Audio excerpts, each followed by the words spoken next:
we are. This is the Ben Franklin Bridge, named after Ben Franklin. If you look over there, there's the kite, the lightning bolt, then the key. And today, what we're going to do is I'm going to take you on a one-of-a-kind. You're not going to get this walking history tour anywhere else on YouTube, because I don't know who else cares about this stuff. Like right now, I am showing you the least seen mural in the city of Philadelphia. It's a tribute to Philadelphia and its bridges. There's the Ben Franklin Bridge. I think this is the Walt Whitman Bridge. There's the Ben Franklin Bridge. Oh, it's falling apart. Oh, it's falling apart. There's the Betsy Ross Bridge. And somewhere over there is the Tacony Bridge. Right here, if you go this way, this is the walkway you could take to get yourself over to Camden. If this video gets 5,000 likes within the first 48 hours of me posting it, I will cross this bridge by the end of September. You can walk over that bridge, you can take a train over that bridge, you can take your car over that bridge. November 1st, Tim McGraw, he's coming to Atlantic City. Save the date. Now, if you walk in this direction from the least seen mural in the city of Philadelphia, you will come across the United States Mint. In the history of the United States, Philadelphia has had 4 mints in the city. If you ever seen the old community college, or no, it's not the old community, it still is the Community College of Philadelphia, 19th and Spring Garden, that was the mint before this was built. This is very 50s, 60s architecture, no windows. So you could take a tour of the mint, which is something I haven't done. Ooh, like I didn't go to English class. It's something I haven't done in, I don't think I've done this since I've YouTube, because you can't film inside the mint. So what I'm going to do is I think it takes an hour. I'm going to walk through the mint, and I'll tell you what happened. One of the interesting things they have on display here is Peter the Eagle lived in the first United States Mint, and he flew around the city during the day and returned to the mint at night. One of the cool things that happens when you walk through the mint is they have a tour that's narrated by Harry Callis, and they talk about how coins are made and the history of coin making. So if you sit there and read everything, it could take you an hour to an hour and a half to go through here. They have a gift shop in the mint. Not now, I'm changing. A mint patch. United States Mint baseball. A tote bag. This is property of the United States Mint. They also sell coins here. You can buy nickels. You can buy 4 nickels for $20. They have bald eagles. That's cool. You know, I haven't done that in a long time. I'm glad I did that. It was great to hear Harry Callis narrating the tour. And right now, the United States Mint is under construction, but it's still open for tours. You're not allowed to videotape in there. And the self-guided tour of the United States Mint was free. And the hours of operation are 9 a.m. to 4:30. 4:15, they cut it off. We are now going to Christ Church Burial Ground. This is one of the most visited tourist attractions in the city. And it's not even inside the ground. It's right here at this gate. This is the grave of Ben and Deborah Franklin. And what we're gonna do is, this is one of my favorite places in the city. I love this cemetery. About 250,000 people visit this cemetery every year. This burial ground, it's famous because of Ben Franklin being buried here, but also there were 5 signers of the Declaration of Independence. Joseph Hughes is buried here, Benjamin Rush, George Ross, and Francis Hopkinson, who also designed the American flag. He's buried here. Let's say hi to Ben. What's going on, cuz? You can see people have coins all over Ben Franklin's grave, and when they clean this headstone off every few days, they take the money and they put it towards the church. They get about $5,000 a year in coins thrown on Ben Franklin's grave. Admission to the cemetery is $5. You can get a map. The map's only $1. Pretty much, if the people buried in the cemetery weren't here, I don't know if the United States would be the country it is. Right here is Elizabeth Powell. Her husband was Samuel Powell. He was the mayor of Philadelphia. Samuel and Elizabeth Powell entertained people like Dr. Benjamin Rush, George Washington. As a matter of fact, what they say is Elizabeth Powell was responsible for talking to George Washington into running for a second term. Go explore the Powell House. It's a few blocks in the past Independence Hall. And you can actually see the house where the Powells lived, and also where George and Martha Washington celebrated their 25th wedding anniversary. There were 10 former mayors of Philadelphia buried in this cemetery.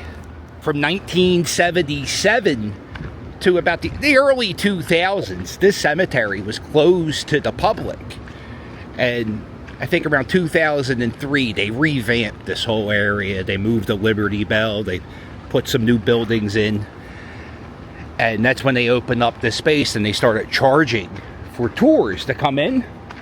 And those tours have really preserved. Like, they had to fix up the wall in here. The people like George Ross and Joseph Hughes, these guys signed the Declaration of Independence. As a matter of fact, George Ross, he was Betsy Ross's uncle-in-law, and he was said to be at the table with Betsy Ross, George Washington, Hopkinson. They were at the table at Betsy Ross's house talking to her about making the first American flag. Sorry, my ADHD got the best of me. So what they're doing is, like, these guys, their headstones, a lot of the headstones are getting weathered away. So they update. The guys who signed the Constitution, they got like nice headstones and plaques. And this is one of the things, when you come here and you pay $5 for the tour and $1 for the map, it pays for this wall to get fixed. This is the grave of John Taylor, who was the grave digger of probably the majority of the graves you see here. Here's Francis Hopkinson.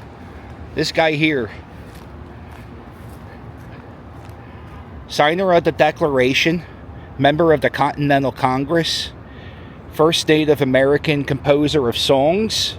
If you see, this is the flag Francis Hopkinson designed, and it has a 6-pointed star. So when they went to Betsy Ross's house to talk about the design of the flag, Betsy said it would probably be easier if you made that a 5-pointed star. And that's why the flags, because she was an upholsterer, she knows it was easier to make a 5-pointed star than a 6-pointed star. And that's why the flag looked like this when it was first designed. I love that he has that was the original design of the American flag. I love that that's on his grave. Betsy Ross's house is not that far from here. We'll check that out. That's where Betsy Ross is actually buried. Here we are. It's the grave of Dr. Benjamin Rush, the doctor of American psychiatry is what they called him. Whenever you go around old cemeteries and you see headstones where everything's like washed away and it's weathered down, that usually could tell you that this cemetery is pre-1850. Yeah, I love these old cemeteries, and especially Old City, Philadelphia. So this is right across the street from the United States Mint. And if you could do a guided tour, that would probably take you about an hour or so. So you could definitely spend 2 hours just on these blocks at the Mint in here.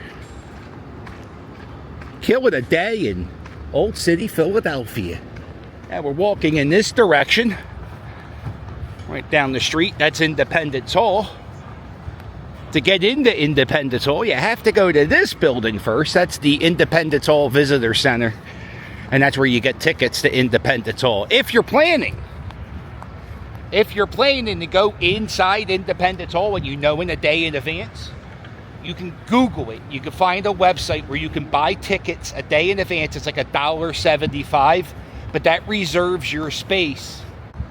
Independence Hall, especially during touristy times, you cannot get tickets sometimes after like 10 a.m. So you got to be quick with that. All right, and now we're inside the Independence Hall Visitor Center. You see these all around the city. This is a storyteller's bench, and that guy will sit there and he will tell stories about the founding fathers and other people behind us. Oh, look at this, the free library. Look what they have, the Harry Potter books. Right now, this space is a giant billboard for the state of Pennsylvania. This is the spot where you get tickets for Independence Hall. It's now 12:52 p.m. and they are out of tickets. One of the best things about this spot, the Independence Hall Visitor Center, restrooms, water fountains. They also have a gift shop. Very, very, very expensive. If you go, I'll show you. If you go out this door,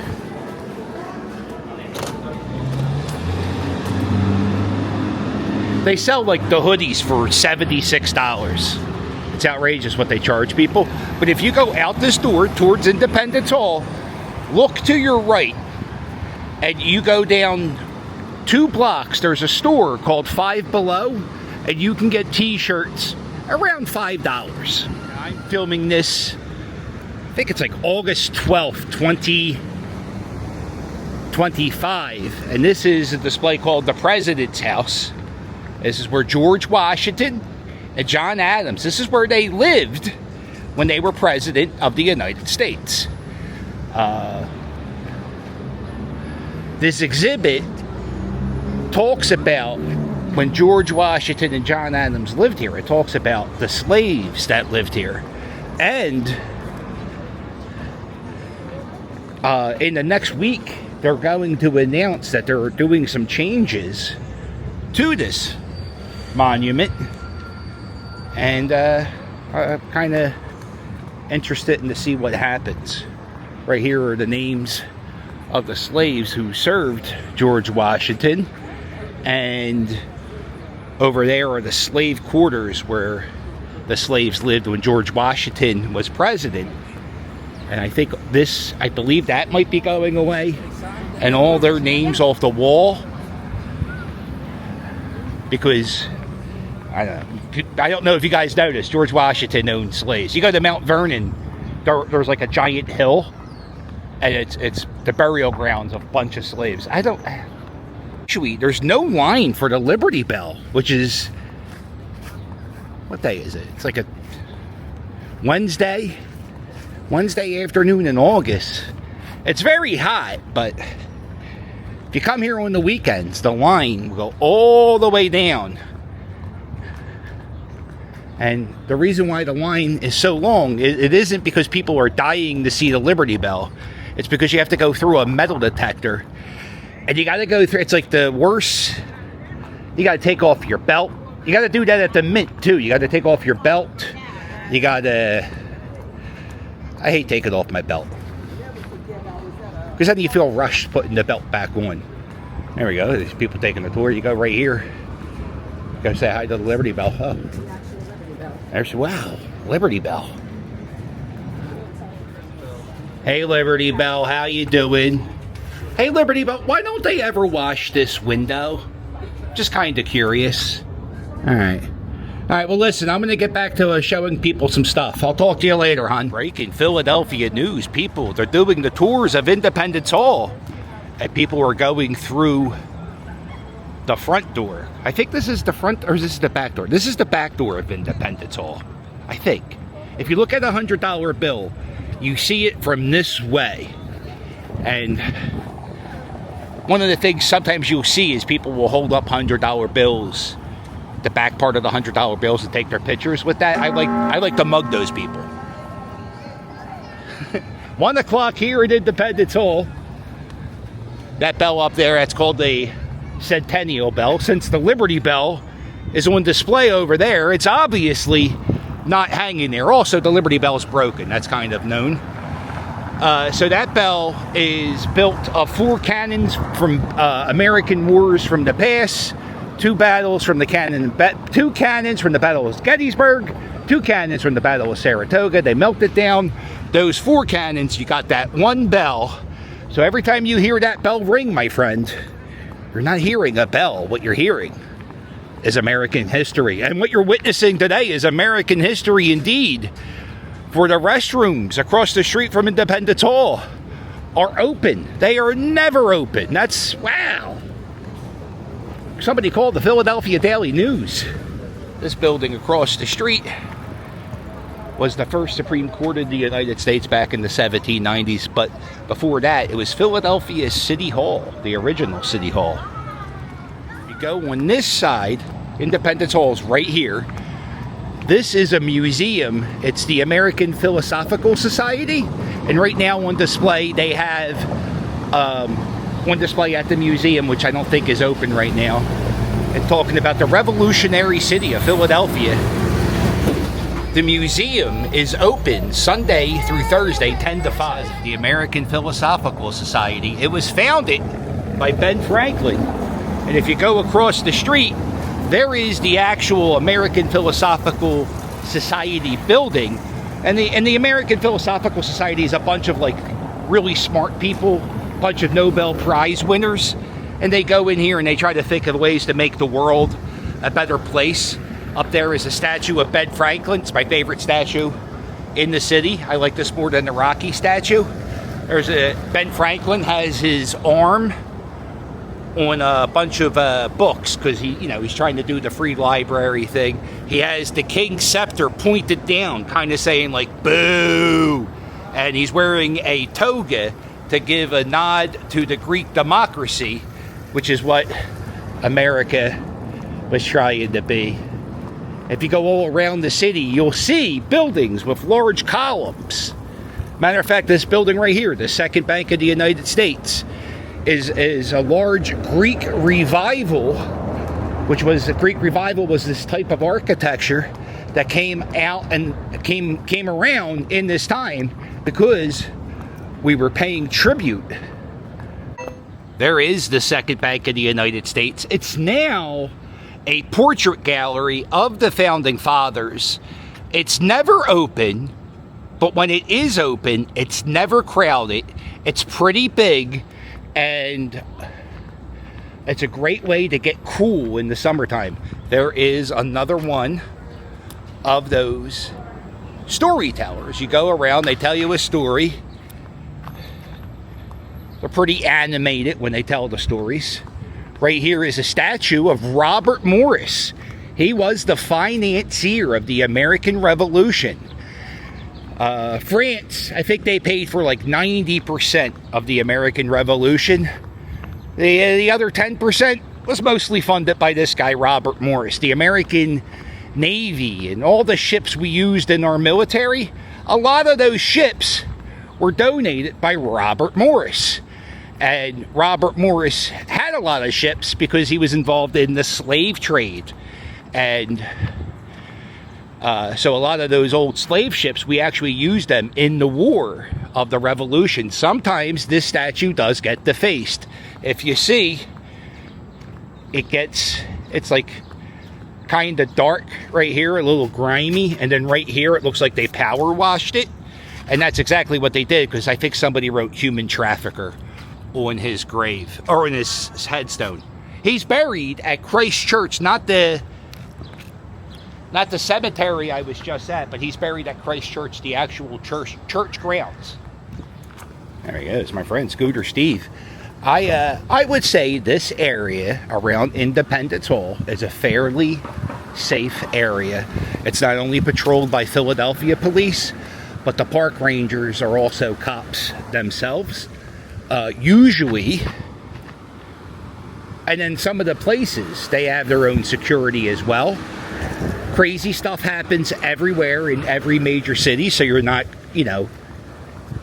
100% safe. Be aware of your surroundings. If you see people screaming at the top of their lungs, maybe don't walk down the path that they're in.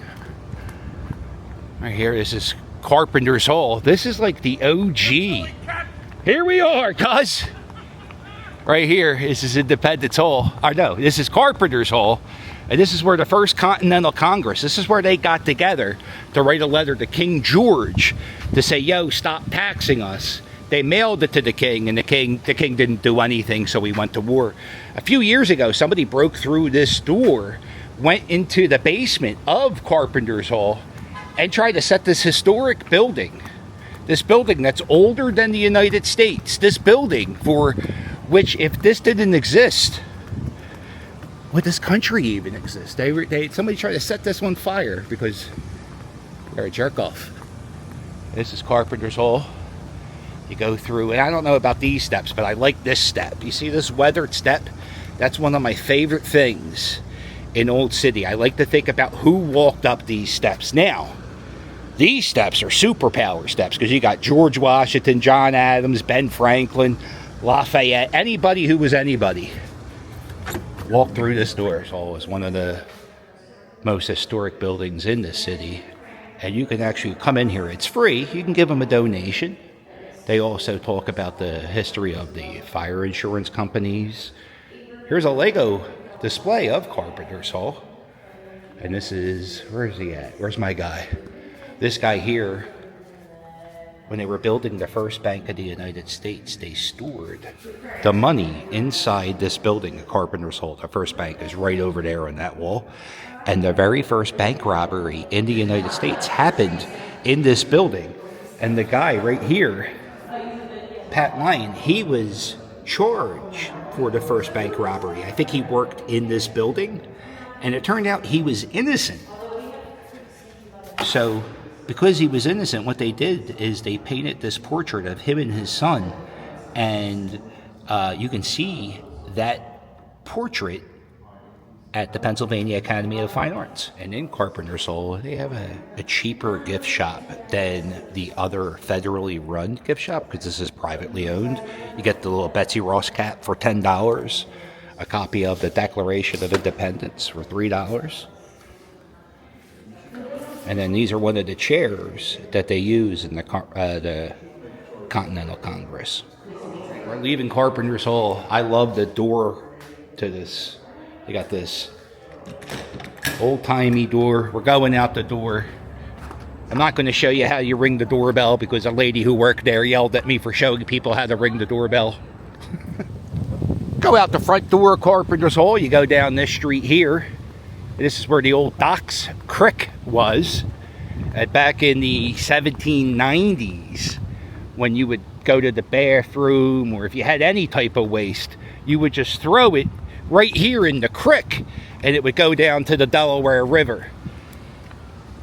There would also be other companies that would, there would be companies that would dump their waste, their industrial waste, people that would skin animals, a lot of publishers with inks and stuff, they would just dump it down here, and that caused the yellow fever epidemic to happen. It started right here. I think over 5,000 people died of the yellow fever epidemic. And if you come here now, you'll sometimes see people sunbathing, having picnics.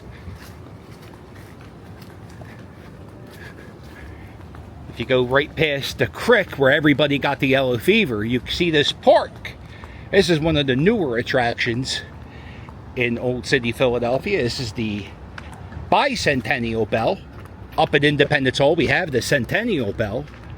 This is the Bicentennial Bell. And this was a gift from Queen Elizabeth and Prince Philip to the United States. And they gave this to the city Back in 1976, Queen Elizabeth and Prince Philip, they had a big party with former mayor of Philadelphia, Frank Rizzo, right here on 3rd Street, right in front of the First Bank of the United States. This is the Merchant Exchange building. This is more of the park rangers headquarters. This is like where their offices are. There's really nothing inside this building except this, little display that talks about the history of the Merchant Exchange building. It was built in 1834. William Strickland was the architect and the engineer. That's this guy. He also was the architect of the steeple of Independence Hall.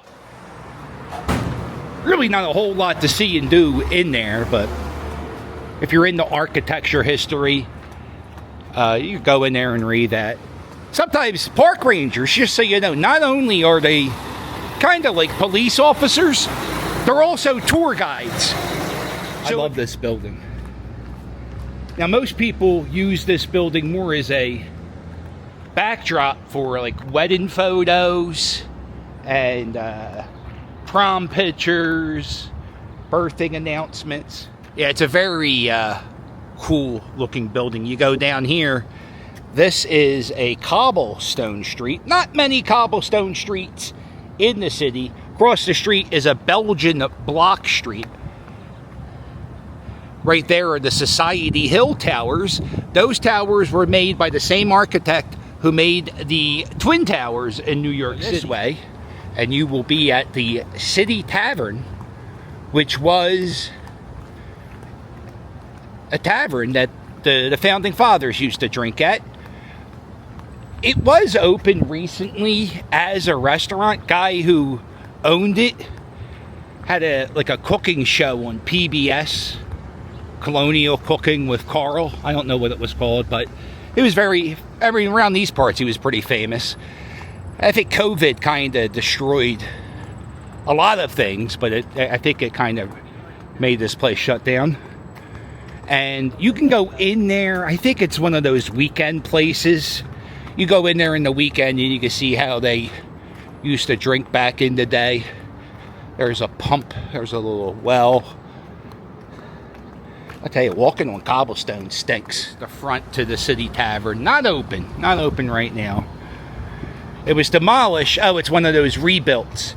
It was demolished in 1854. In 1975, they rebuilt this. A lot of the stuff in Philadelphia was built in the 70s because they realized, hey, the tourists are coming in 2 years and we don't have anything for them to see. So they rebuilt a bunch of the old houses that were torn down. This is Welcome Park. This is a park that is built on the property of where William Penn, the founder of Pennsylvania, this is where he lived when he lived in Philadelphia. He had another house in the other direction this way, about 25 miles, in a place called Pennsbury Manor. And we are coming up to the Museum of the American Revolution. This is probably my favorite museum in the city. In this museum, you can see Washington's tent that he lived in at Valley Forge. This is the First Bank of the United States. Right here is where the block party, where Queen Elizabeth and Prince Philip was.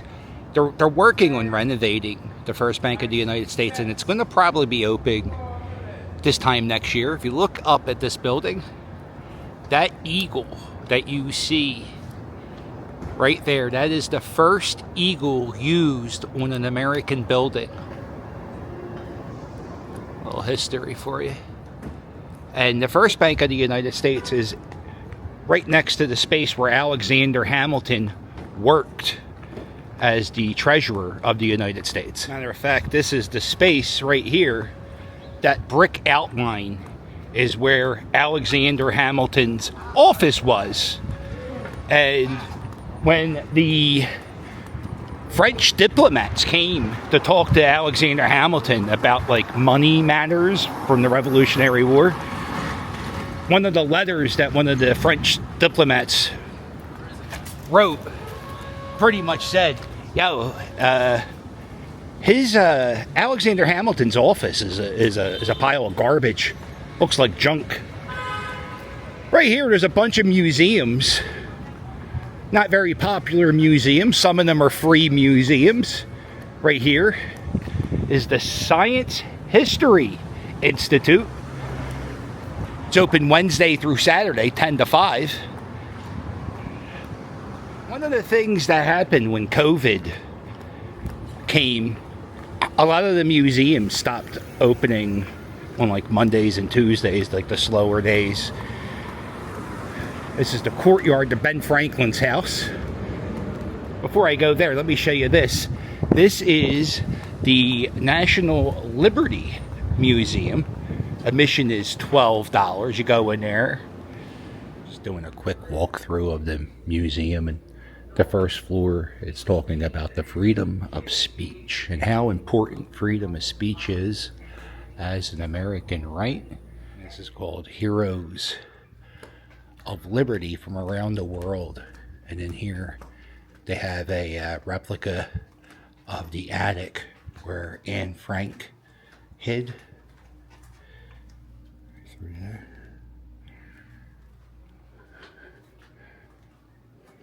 And here is a story about a Catholic family that lived up here, but underneath their bedroom floor they had a whole family of Jewish folks who they hid from Nazis for 17 months.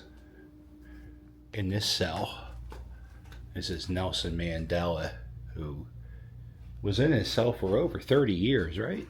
He was jailed for treason in 1960, and he got out of prison in 1990. I remember that being such a big news story.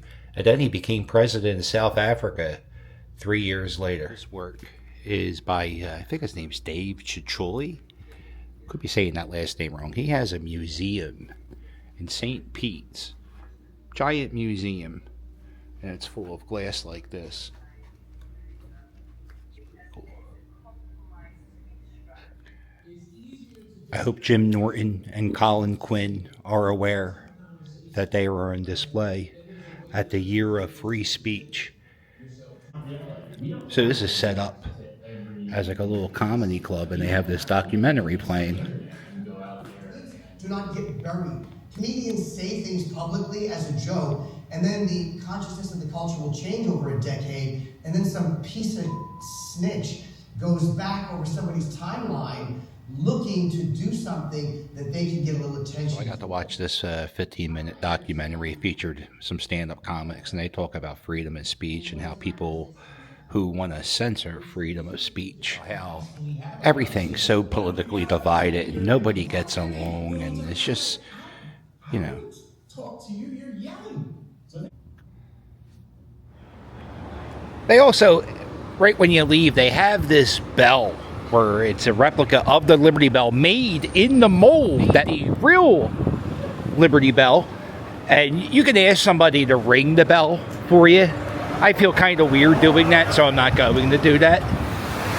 You know, that museum, that was a pretty good little trip. I wasn't expecting to see Jim Norton in a museum, but it was good. That was a good little documentary.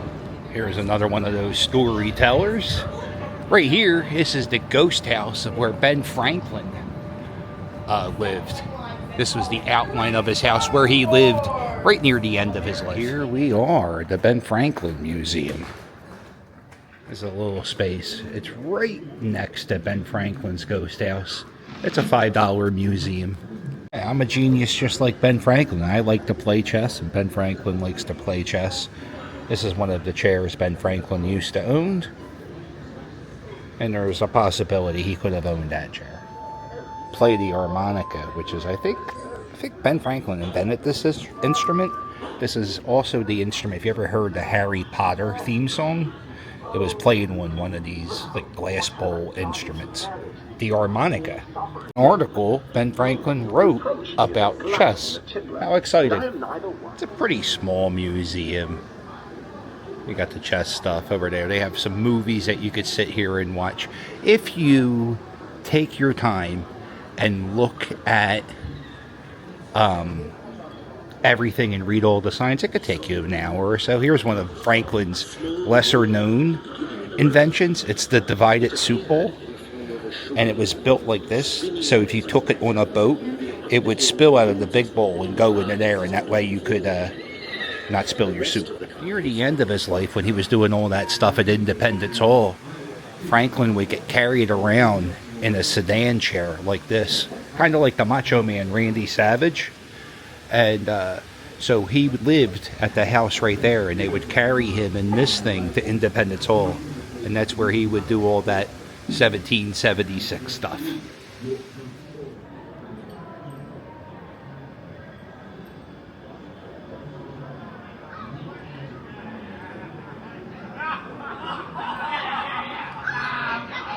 So we did the Ben Franklin Museum, $5. It's pretty worth it. It's worth $5. The mint was free. The cemetery was $5, and the free speech museum I was at, that was $12. These houses here were all built by Ben Franklin. There was, right here is the back way to get into the post office. When he was Postmaster General, he worked out of this post office. Right here is Franklin's printing office. I don't know if it's open. It's not open. No, it's not open right now. Occasionally you can go in there. It's a printing press, and you can buy documents. Like they print the Declaration of Independence, like copies of that. You could buy that in there. You have two other museums. Right here you have the Museum of Illusion, which I haven't done. Not today. I'll do it soon. I'll do that once school gets back in. And then over there is the Jewish American History Museum. This is the ground of the Arch Street Meeting House. This is another Quaker meeting house. Betsy Ross. She went to church here too. And then she also went to Christ Church. It's open Wednesday through Sunday, 10 to 4. This is a Quaker church. Quakers don't have stained glass windows. They don't do much fancy stuff. You wouldn't know. Like, this is a house of worship. One thing Quakers do is they, like, as decorations, is they put out a peace pole. And that's right out front of here. It's just a giant pole. Kind of looks like a post. You can go inside here. This is the second largest Quaker meeting house in the world. The largest is in South Africa. They do tours in here. I've made videos inside there. That's it. That's the peace pole. That's their stained glass window. Most Quaker burial grounds don't have headstones, but they do have a headstone for this guy here. This is the grave of Sam Nichols, and he was the founder of the United States Marine, and you can find his grave right here at the Quaker Meeting House. There were also there's a lot of people buried here. Same thing as the other cemetery. Yellow fever epidemic, they had people buried all along these grounds. If you go in this direction towards the Betsy Ross house, you see this fountain. This was a horse fountain. Back in the late 1800s, there was a super hot summer, and like 30,000 horses died. So there was this charitable organization that came around, the Fountain Society of Philadelphia, and they made fountains for horses. This side was for the horses, and over here, this was for the dogs. And this was presented in 1869 by a lady. And we'll go this way. This is the house of Betsy Ross. You could take tours inside there. I don't feel like doing another tour. Right there in that room, that's where George Ross, John Hopkins, and George Washington sat with Betsy Ross and came up with the plan for the Betsy Ross flag. If you come over in this direction, you will be at the grave of Betsy Ross. And the admission to the Betsy Ross house is $12. It's going up quite a bit. It used to be $7 not too long ago. I guess inflation, huh? I'm now on 3rd Street walking towards the Ben Franklin Bridge. Around 3rd Street and 2nd Street, which is in that direction, you have a lot of these art galleries. There's also some boutique fashion stores. You got this. There's also, this place does curtains. Get yourself some curtains. Got this little cafe, coffee shop here. This is the Museum for Art in Wood. It's a free museum. You can go in there and look at art in wooden shape, or not wooden shape. Art in wood. You got it right. Right here. This is the St. Augustine's Church. This is the church they used in the movie The Sixth Sense. Also, there's a guy, Pope Leo. That's his name. The new pope. He's an Augustinian priest. And he went to school in Villanova, which isn't that far from here. So there's a good chance the Pope went to church in this church. Oh, it's closed. Oh, no. Go up here, there's a secret healing garden. Not really a secret with that sign. You also have a little bit of a burial ground hidden away.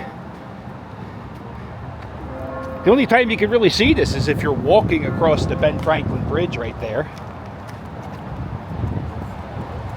Back this way,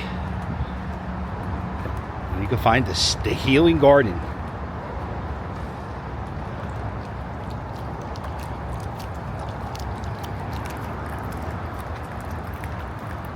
Church bell. Can't sleep here.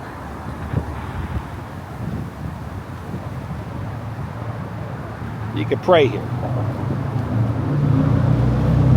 It's very quiet and peaceful. Got some guys working on the church. I think that's St. George's across the street. Now, if you get to have the privilege and work on these historic buildings, you have to go to like special school. You have to be certified. So even to do like the brick pointing or the painting on the molding, you have to have a special certification if it's a historic building in Philadelphia. Does Philly have a vampire problem? I'm not sure. I hope not. But I appreciate you joining me today for this little, whatever it was, dipping into the museums. I'm really glad I did that free speech museum today. If you enjoyed this video, do me a favor, hit the thumbs up. Please subscribe. I'm trying to get to 100,000 subscribers.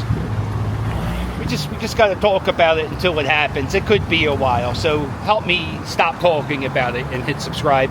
I have a Patreon. You sign up for the Patreon, you get early previews of bonus videos and postcards if you give me $5 or $10 a month. I also do cameos. I do fantasy football leagues. You can give me your teams of all your league, all the teams in your league, and I will give you a draft order. Just give me a little description. And cameos, Patreon. Check out the new merch. The merch is fire. But don't forget to hit like and subscribe. And I'll sail with you later.